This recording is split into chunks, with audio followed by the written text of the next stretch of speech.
Good Lord, boys. First of all, welcome, Dan. Fuck you, Joe. But I listened to every fucking episode this weekend. Of Dr. John. Oh, I'm sorry. Mr. Johnson's. Oh, yeah, you can't say doctor. You listen too. Can't say doctor. That's one of the many things you'll learn from episode 1. But we hit that joke a little hard in episode 1. I loved it. So. Loved all of it. But I think I emailed you. You look like a psychopath. Like when you're listening to stuff like this, just walking on the street and you start having like a little giggle seizure. And it's good, actually. It keeps the homeless people away from you. But it's kind of wonderful. As best as you can do, maybe do the elevator pitch. I'm wondering how you're going to be able to describe this, but it's wonderful. I think that we have an elevator pitch. It's Quantum Leap meets Drunk History. Yeah. That's a really great description. That's actually very good. You can do a little longer explanation, but Dan and I know each other from way back in Chicago, where your friend Brad Morris also worked at Second Not a friend. Cut his mic. Yeah, there we go. Yeah. Likewise. And so we've worked together for a long time. I say worked, I mean we've done shows for free. So I don't know if that's working. Yeah. Together. Yeah. Ever. But we're in an improv group called Mr. Johnson. Like all the improv groups I'm in, unfortunately. Joe, I don't know if you do improv, but I'm in all these all-men improv groups, and I'd love to dispel the stereotype of like improv being like a dude thing, but everything I do seems to only keep that going. I think it's just because women don't want to play with you. It has nothing to do with you probably being a misogynist. Well, also, no, it's not a misogyny thing. It's just annoying. Women really enjoy saying no, so yes and is kind of hard for us. I also like women who don't like me. And so that usually ends up making them, it makes it hard. I hope your mom's watching. Well, my mother, she's the one who established that relationship. But let me try to get back to the podcast, Mr. Johnson's Time Machine. It's kind of wonderful. We were just kind of kicking around ideas, meeting for a little bit. And then we have a bunch of friends who are very good improvisers, and I listen to a lot of history podcasts. So the theme basically is I'm a history podcast host, and he is a scientist who's invented basically a machine that can capture every sound that's ever been made on Earth. Yeah, it's a radio telescope. Yeah. So it can pick up any sound wave that's ever emanated from this planet or anywhere. And, using AI, we can recreate the actual sound, the actual voices. And using the special IP that Mr. Johnson created, we can actually pinpoint it and track it down. If we need to go back to the Gettysburg Address, we might be 2.5 minutes late. And we might be 10 feet away from the stage. This is hard technology to get down. Yeah. So occasionally you will miss the mark a bit, but you're still getting some historical significance. So we might as well listen anyway. Yeah. That was the fascinating thing. Improvisers. It was such hard-hitting scoops history-wise, but I found that Lincoln, as well as in a later episode, John Wilkes Booth, they both sounded like an extra in Sanford and Son, which I thought was fascinating. Just the way they talked, and yeah. No, that's, what I mean, I guess the thing is that once again, what the podcast proves to us is that the history we've been taught is not the truth. We would have expected they'd have a much more genteel style of speaking, Elizabethan in fact, it turns out Norman Lear hit the nail on the head. That's right. In the 70s with what people sounded like. Norman Lear was probably having people talk like he heard when he was a child. Yes. I think he was born a couple years after the Civil War ended. Truly. R.I.P. By the way. So we know that these historical transmissions we're hearing are the actual people, but if in fact they were actors, would they be from your improv troupe, Mr. Johnson, as well? Who are these people? Some of them are. Some of them, almost everyone that we've used is a friend of ours from Chicago. When you move to LA from Chicago, you don't make any new friends. Nice. You just stick with your crowd, and that's what gives Chicago people in LA LA's such a horrible reputation of being cliquey. And can I just say, if you run a theater program at a university or anything, Joe will come and do this speech for you and teach your young actors how to become professionals. It's called The Business of Not Making Friends in Hollywood. That's it. Wow. This just echoes everything Brad has told me for the past 20 years of him being in LA. Yes. No new friends, just No. Your friend Brad he's an unusual guy. He's to me, and we shouldn't talk about people who aren't here, but I will. For fuck him. Yeah, do it. Because I also want to. I am also plugging the improv shows I do with Brad and Tim Meadows and Matt Walsh, also a Veep. Look up Chicago Style. That's our name for now. But Brad, wherever we go, he's one of these guys. 3 people know him. Like, we'll go to Barcelona to do a show, and he's like, "Oh, this is a guy from my camp." Like, what are these camps? These people from childhood camps. It's so the weird. bonds that they make. I should have gone to one. I didn't go to any. I just stayed at home in the summer. Your parents loved you. Got trauma. Yeah. Yeah. Well, and it's paramount throughout the, if I'm using the word paramount correctly, goddamn, Dan, I think throughout your entire career, you were so good. Well, all right. There's like, that cliche about how Eskimos have 1,000 words for snow.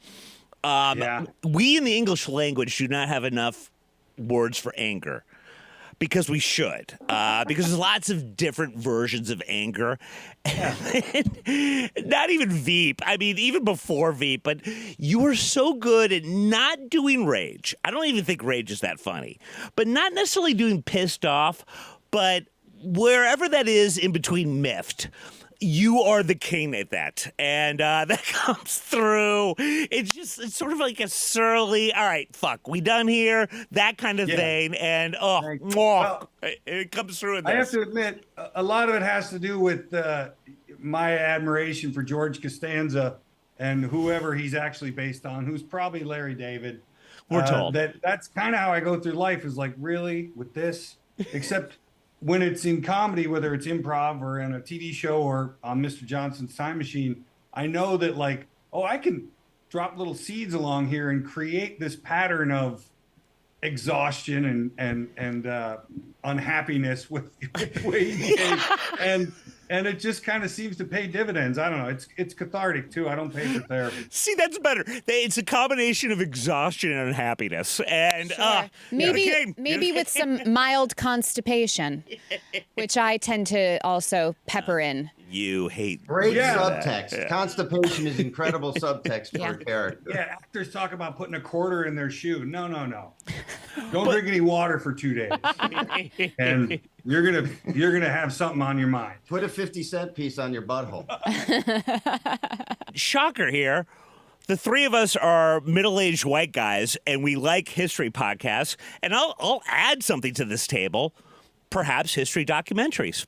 And it's kind of what we do at this age. But what you guys have done with what us people like is wonderful. But is there, not that this isn't legit in all of its historical accuracies, is there anything new that you guys have been watching, whether it be series or documentary-wise, that you would recommend, that you're enjoying? Oh, yeah, that inspires. You know I'm going to start watching. Or that inspires episodes. Yes. Inspiring, like, I listen to a ton of history podcasts. Me too. And actually, there's a point in our podcast where it hasn't come out yet, but my character has a health situation, and that's inspired directly by another podcast I listen to called Revolutions. It's like 1,000 episodes, and it's about all the revolutions that have happened. It's a great podcast. Ooh. I just finished it yesterday, actually. So I referenced that one. I do have something I've been watching called The 3-Body Problem, which is coming out on Netflix as the guys who did Game of Thrones. But the original version, there's a Chinese version of it on Peacock. And so it's subtitles. It's this epic sci-fi thing. You'll see it on Netflix coming out, getting a lot of publicity. But the Chinese version is like 30 episodes, 40 minutes each. It's just an interesting thing to see something culturally different, how they do it, like their TV show. And the I can't recommend it as being great, but it's interesting. I'm Yeah, all sure. in. Can't wait to waste my time on that.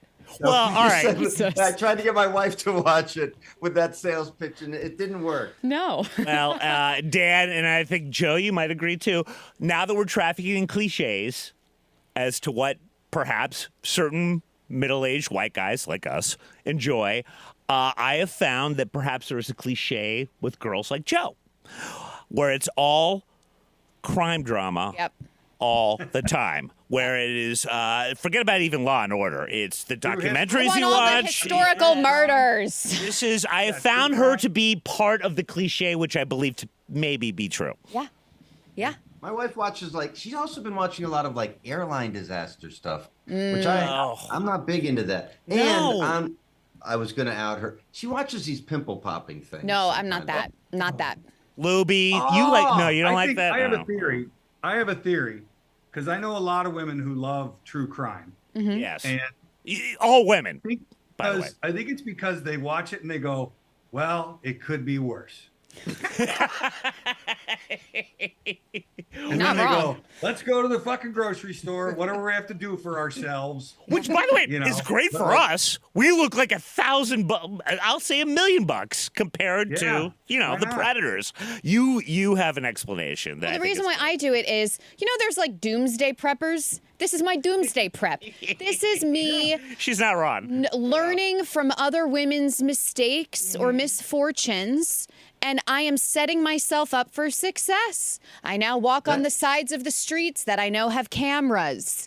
I know that my elbow with enough force is a weapon. There are certain things I now know that God forbid something happens, Yep. I am prepared. Yep. Well, that ties right into history because if you know Yeah. anything about history, you know that women should almost always fear and distrust men Across the board. And I'm just talking about all of history. Well, we should probably get to something current events related, Joe, if you have something you want to. Okay, this is going to be old news, and she's only getting older. Joe. Oh, this is so great. We have a video for this, you guys. A wheelchair-bound Madonna fan reacts to the singer scolding her for sitting down at her concert. Turns out she doesn't have any hard feelings about it. Basically, the Queen of Pop saw this woman sitting, demanding she stand up during a recent concert. Vanessa Gorman is a paraplegic due to a 1999 car accident. Some people are in wheelchairs and can stand. She had no idea I was paralyzed, adding she doesn't think Madonna was intentionally being cruel during the exchange. We have some video when you have it. Here it is. We always have to wait for the ad. What are you doing sitting down?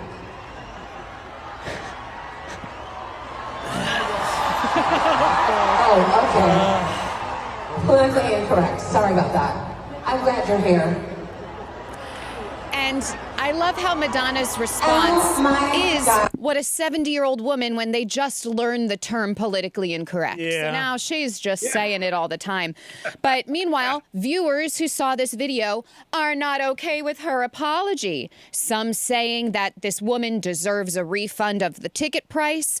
One chimed in, she did not apologize enough. Oh, God. Another says, ma'am, there are 100 reasons why someone might sit, and all of them are valid.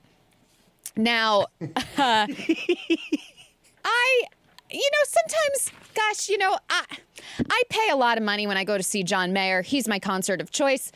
And I am getting older. And I love sitting. But when someone is standing in front of me, then I have to stand if I want to see. Why can't we all collectively just sit and enjoy the whole time? Okay? But when you are on floor seats, which I don't pay for those, but when you're on floor seats, that everyone stands. You just kind of know that. I didn't even know that. But what would your response be, Dan and Joe, if you were Madonna and you realized your mistake? I think if I were her, first of all, any artist that tells their audience they have to stand up, I'm like, shut up. Don't tell me to sing. Don't tell me to dance. Yeah. I paid you. You do the work. Okay. So one, and two, that she even is going to go so far as to then take the mic off and be like, watch this, fucker. Track her down. I see it. No, really. Oh, shit. Okay, politically incorrect. Like, in that moment, you're old. You know, what is she? She's got to be nearly 70. Oh, she is for sure. Yeah. She's You know, definitely- could easily go like, oh my God, I'm so old. I'm sorry, you guys. I didn't know. You know, there's a million ways to be a human about it. Yeah. Well, But she tried to stay Madonna in that moment. yes. And instead, she looks like an old lady dressed up like Madonna. Yeah. Yes. We were talking about narcissists before we came on the air in an unrelated conversation, but I think it applies here because you're doing a concert for what? 23,000, 25,000. It's in a big stadium, 60, 70,000 people. And they're all out there cheering for you, but you find the one who's Yeah. sitting down there. Yeah. And it's like, and then after attacking them, I think she would have been better off going, folks, I just asked a paraplegic to stand up, and that was a big mistake on my part. Yeah. I think that would have gotten like, you know, She'd have it gotten would a laugh, and yes, everyone it would have go, "Oh my acknowledged God, it, and then she's really spry." and then she, yes, what she should do, because you're Madonna, and you're making $1 million tonight or $2 million tonight. Give that woman tickets to as many concerts as she wants to go to. Yes. It becomes a heartwarming story, blah, blah, blah, blah, blah. But yeah, like, she should have her publicist tell her what to do, basically. Yeah, definitely. But also the bit that I don't get, I'm told that Madonna's been doing this since, I don't know, 1982. Like, doesn't she know where the paraplegics are sitting? Fair At point. every concert since 1982? There is usually an area where most of those chairs are at. Every sporting event, every concert, yes, the front rows have sections for that. Yes. It's just total, like, she needed every single person there to be up and focused on her. Now- it is Have you? Crazy. I know you guys do improv, so I'm not sure that you ever really do much crowd work apart from asking for suggestions. But have you ever been a part of or witnessed someone interact with the audience and it goes terribly wrong? Oh, for sure. Oh, many times. Man, yeah, I've done. Yes. I did it way too many times, and I watched Jim Jeffries as a pal of mine from. You mentioned Legit. I watched him do a show downtown LA one time, and this guy kept yelling out, "I love you, bro! I love you, bro!" And Jim eventually was like, "Hey, shut up! All right, you know." And they kind of went back and forth, and then Jim ends it by saying, "Look, I'm gonna do what your uncle should have done. I'm gonna leave you alone." And the whole crowd goes, "Whoa!" And the guy goes, "I'll fucking kill you." He jumped up out of his chair, was trying to go 10 rows Oh to my the stage, gosh. and had to be apprehended and withdrawn from the theater. Yeah, like I've seen See, a I lower thought that was level- hysterical. It's Go until ahead. like that happens, though. Yeah. Yeah. We were doing shows in Boca not long ago with Brad, Boca Raton, Florida, not an improv hotbed. no. So these folks were not super familiar with it. So we're trying to kind of, teach them a little bit about improv, and we interact a little bit more with the audience than you normally would, trying to get some information. And then you want them to stop at a certain point. But once you've allowed them to start talking, especially like elderly people in Boca Raton who think, oh, this is fine. So for the entire show, you're dealing with people like commenting on your scene, like, oh, go ahead and kiss her. Or like it's no, nobody charged the stage to beat us up, but it was like all of our grandparents watching us do a show and trying to participate in it. So Oh my God, Yes. it's like a movie theater in Queens. Yeah. Yeah, they're just Yeah. yelling at your screen. Oh, Jesus. Yeah.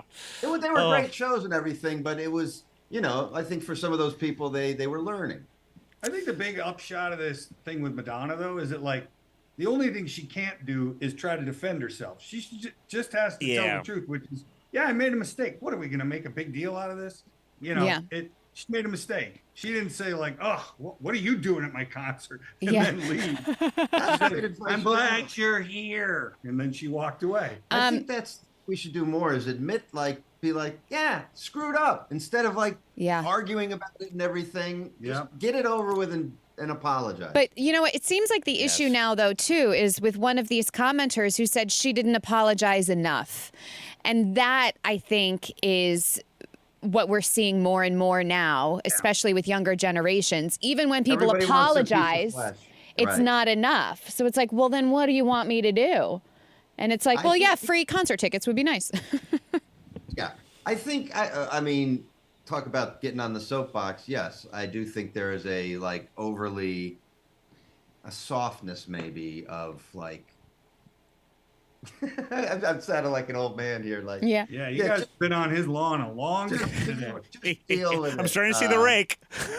I think that's the difference between us talking about like this would have been hilarious in 1999. We're not saying it's hilarious today, but we are saying, oh, that's unfortunate. You don't want to do that. Fuck. Sorry, I did that. And then we're all done. We go home. Where this gets crazy is the you haven't apologized enough. It's like, how many pounds of flesh does it take? Right. Yeah. And then You know? and then 2 months, it's still like, hey, we're still waiting on that apology. It's like that woman doesn't even remember it anymore. Yes. Yeah. That woman's gone to 3 more Madonna shows since Yeah. then. Well, and the woman has said she has no hard feelings. So why does Right, anyone right, else? Well, Yeah. I'll tell you this though. She went to 3 more Madonna shows. I'll bet you she stood up at those fucking shows. She learned her lesson. So had who her gets the friend. last laugh? Madonna. She's like, ladies, get me in the armpits here. Pick me up. I don't need shit. Just.